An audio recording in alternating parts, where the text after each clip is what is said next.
Welcome to the Miami Memorial Library in the old mining town of Miami, Arizona. Before we look around our unique library, let's start at the beginning of Miami's first library, a small building that is still standing and located just a few feet from our current location. The story of the library starts over 90 years ago in 1927 with the building of a clubhouse for the Miami Women's Club. I'm going to add here that the Women's Club was started because there were so many mines and mining executives, and these people came from all over the country. And here were their wives in this little town in Arizona. So they got together and formed the Women's Club. When the Depression struck in the early 1930s, the Women's Club disbanded and the building became vacant. The Miami Literary Club, organized in 1931 for the purpose of setting up and maintaining a Miami Free Public Library. They took over the mortgage on the building.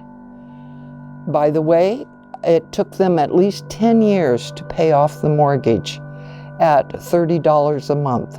I'm now going to talk about Mrs. Emily Cheves, our creator of the two libraries and our librarian of 42 years, from 1931 to 1974.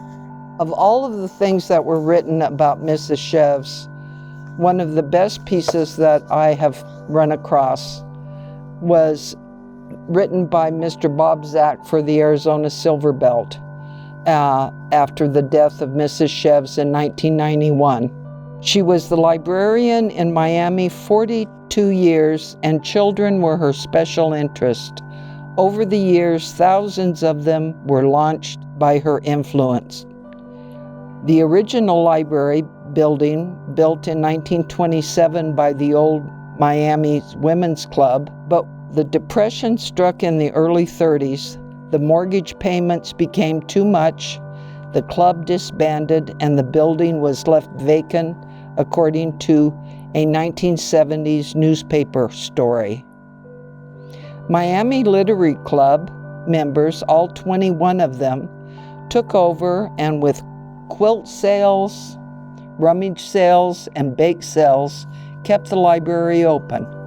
Depression days were bad days for this little copper town, Margaret Maisie wrote for the Arizona Daily Star. The mines were shut down, the banks had failed, there were no movie theaters, no street lights, no telephones, and no hospital.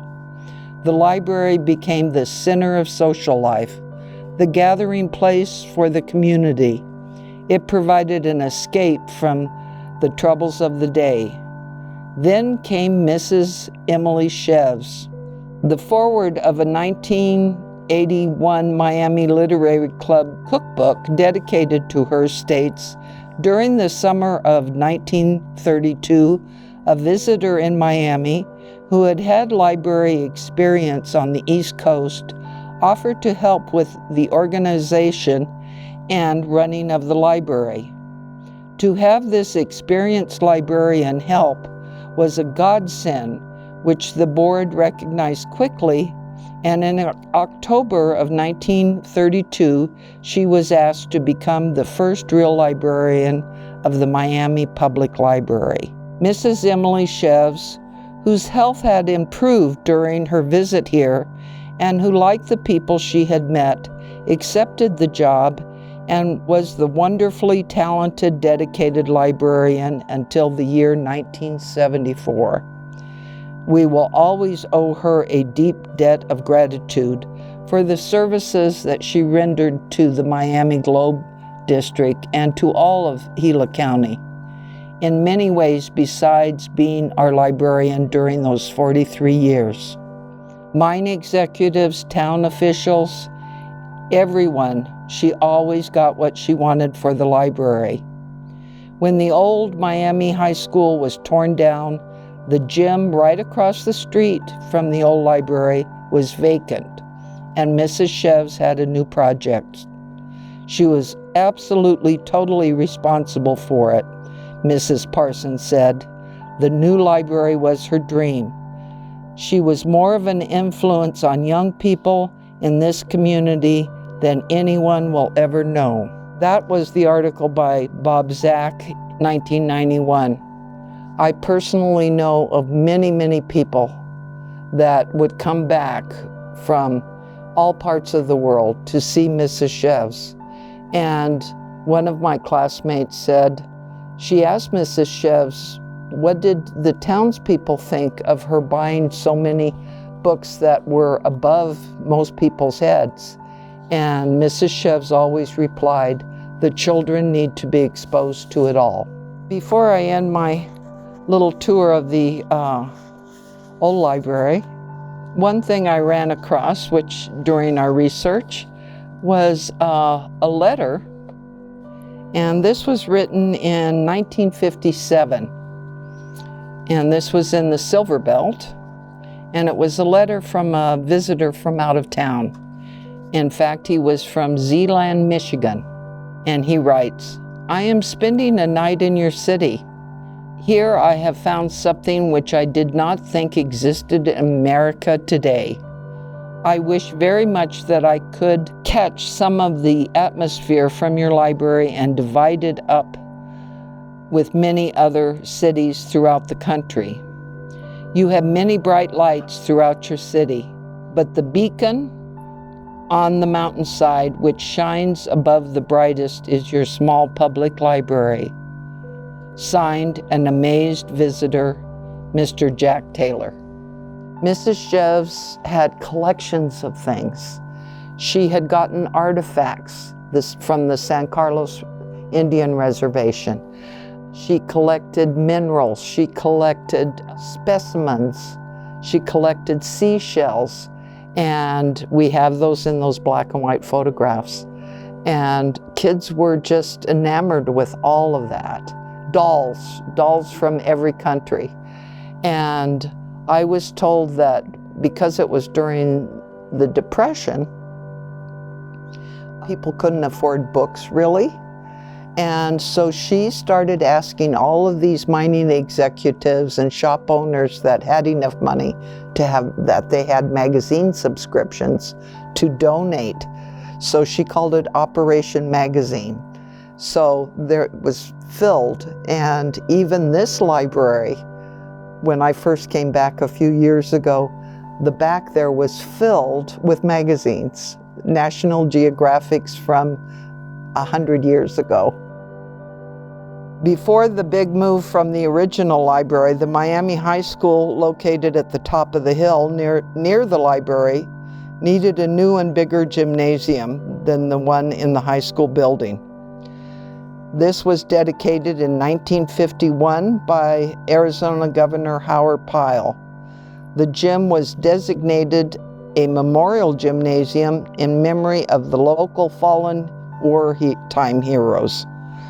The gym was a state-of-the-art at the time and had a seating capacity of 1,700. If we go into the lobby, there's a bench there that was made with actual parts of the bleachers that were in here at one time. And the plaque is on the wall. But I also would like to talk about Patty Scholling's mural in the lobby. 1951, dedicated in loving memory of the Miami High School students who died in the service of their country. The display case was actually for the trophies for the Miami High School. And with the grant, we were able to put the glass in and new lighting and all. It was a big deal, sports up here, especially basketball. And the Phoenix Suns actually played a game up here because we had a brand new floor that was just really state-of-the-art. We had the Harlem Globetrotters came. So let's go into the main part of the building here. This is the children's area. This is from the Miami High School, and we have a few things that are still remnants of the old high school. A lot of the furniture, the oak furniture here, comes from the old high school. In fact, we've got a ton of bentwood chairs. Those were all in the music department at one time.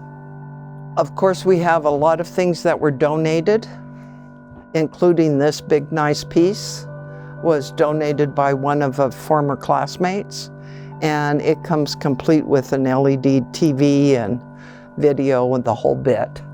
And we have a picture here. That's Mrs. Cheves with John Michael Benson. Benson was a neighbor who became a big friend of Mrs. Cheves and became a friend of the library all of his life. He recently passed, but before he passed, he helped us with a lot of things here. He ended up working for the mines, and he's the one that coordinated our mining photographs that we found. We have over 31,000 books in here, over 2,000 movies, and we have, during the year, at least 95 children programs and adult programs. And we've had over 10,000 people visit the library last year. We have public computers, printing and scanning, and a knowledgeable and helpful staff that will help you with everything. They are the original Google. But when you need a form or you need a copy and you don't have that capability, that's what libraries are for, and it still works. Thanking everybody for visiting us, and I hope that they come back.